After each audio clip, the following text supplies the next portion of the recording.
Hello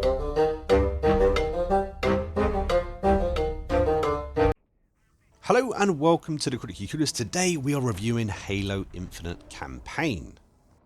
That's right, the legendary Halo series returns for the most expansive Master Chief campaign yet.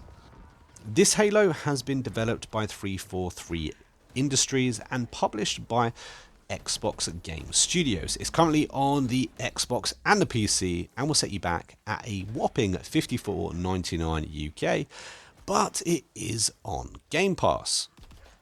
And it's on Game Pass because it is an Xbox exclusive. Now, Halo really is a legendary franchise that I think most gamers have played.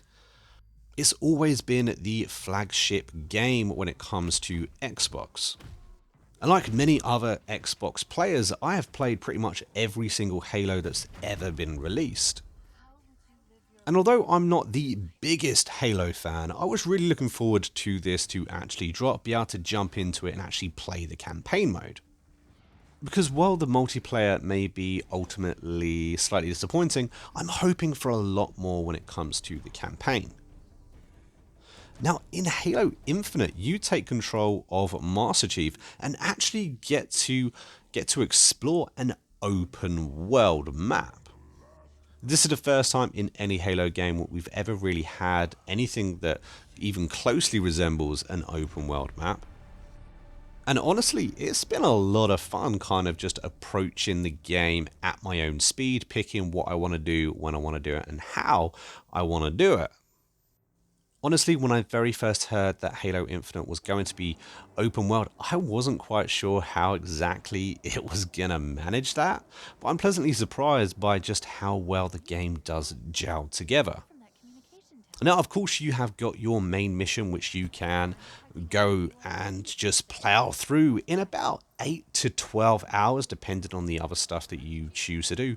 But within Halo Infinite, you've also got an abundance of side missions and little things that you can pick up. There's lots of collectibles, there's lots of upgrades, there's squads that you can rescue, there are FOBs for you to take over, and the list goes on and on. And in the entire time I've played the campaign mode, I found it to be an incredibly smooth and pleasurable experience. It's nice to see a game working absolutely as intended. So many games in the last couple of years have released and just been absolutely full of game-breaking bugs. You know, a lot of games these days, even high-end AAA rated games, seem to crash endlessly. I'm happy to say that Halo doesn't do that. It plays as you would expect a Halo game to play. Excuse the absolutely awful driving when it comes to me on a Ghost, but that's just typically me. That's nothing to do with Halo. There is also an element of base building within this game as well, in a sense that you do have bases, you can take over FOBs, and as you go out through the game, you can actually unlock more things that your FOB will come with. You can also order in vehicles and weapons and stuff like that too. Obviously, the better stuff comes later game you actually are. As I mentioned earlier, this game is full of side quests. Some of those side quests happen to be cores. You can pick up cores to upgrade your Spartan, upgrade Master Chief, and make him stronger and bigger and badder than ever before. And a small touch that I also like is as I mentioned before, you can rescue squads of troops around the map. You know, they'll be randomly calling out for assistance. You can go and choose to help them out or not help them out. But something I like is that when you do help them out, let's say, for instance, you arrive there in a car, you're going to leave in a Warthog, whatever. If there's room, they will jump on board and come with you to the next mission or side mission that you choose to go to. I really like this. It was just a small little element, but it's nice to have the NPCs tagging along while we're waiting for co-op. I was a little bit disappointed that co-op wasn't released when the campaign mode was released, because Halos are meant to be experienced with your friends. It's kind of what makes the Halo games so amazing. I think most first-person shooter games are a lot better off when it comes to actually playing with friends. But you know what? My time single-player wise in a campaign has been a lot of fun, but I'm definitely looking forward to actually jumping in this in a bit of co-op.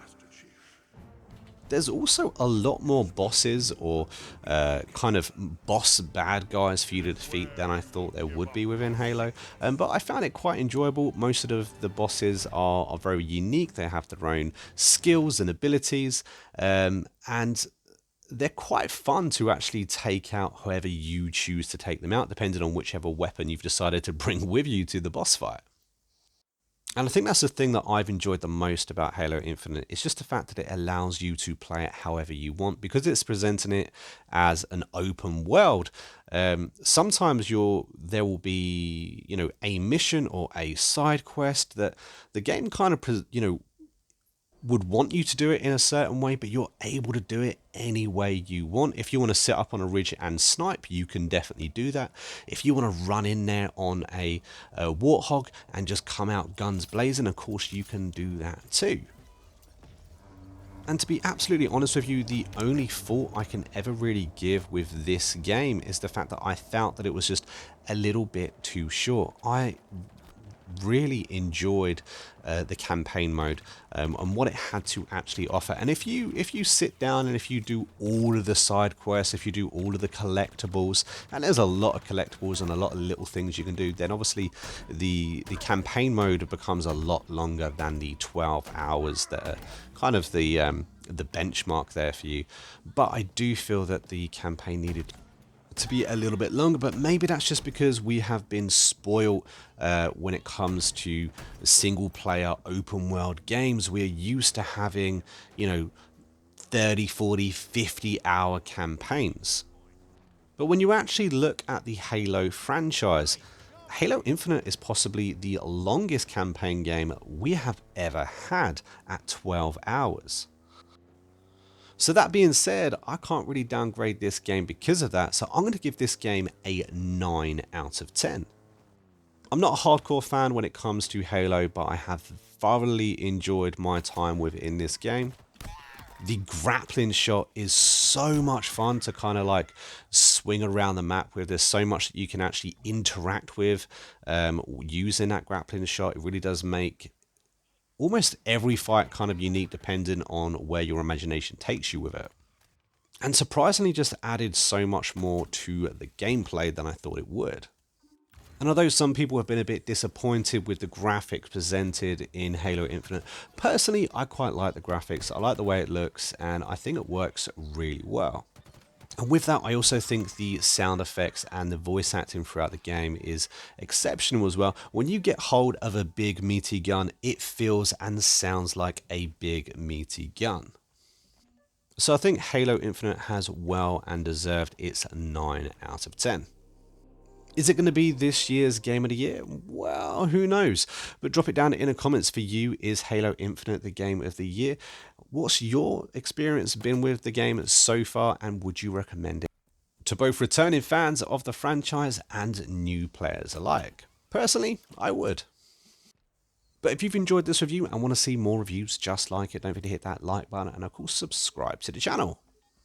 And if you're looking for more players to squad up with in Halo multiplayer, then we do actually have a active and growing Discord. So if you want to hit that and join up, the link will be in the description. More the merrier. And if you stuck to right to the very end of the review, a big thank you to you. And don't forget to comment red banana down below just to confuse all those people that's new to the channel.